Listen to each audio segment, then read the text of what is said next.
Salutare, salutare, bun găsit tuturor! Bun venit la o nouă comandă, la un nou unboxing. Este ultima comandă din această lună, ultima comandă din acest an. Astăzi suntem în 31 decembrie. Ia să vedem ce au mai comandat clienții noștri și ce am mai comandat și pentru noi.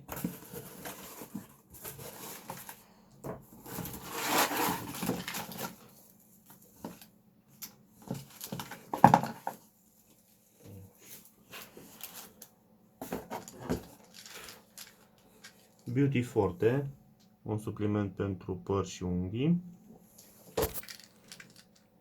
Alpha Lipoic Chrome.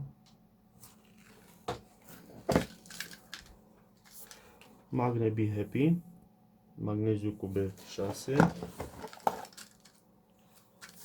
Încă Magne Be Happy. Diaform pentru diabet.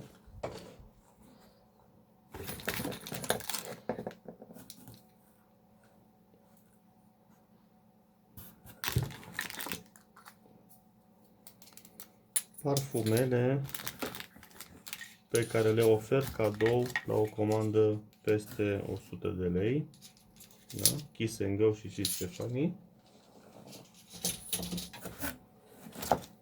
Pastă de dinți cu plante. Periuțe de dinți.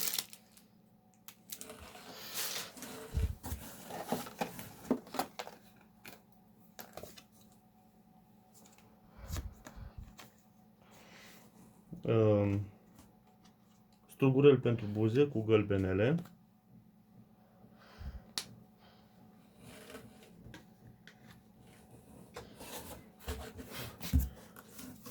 Barba tatei, gelul cu tătăneasă. Puterea ursului, varianta mare.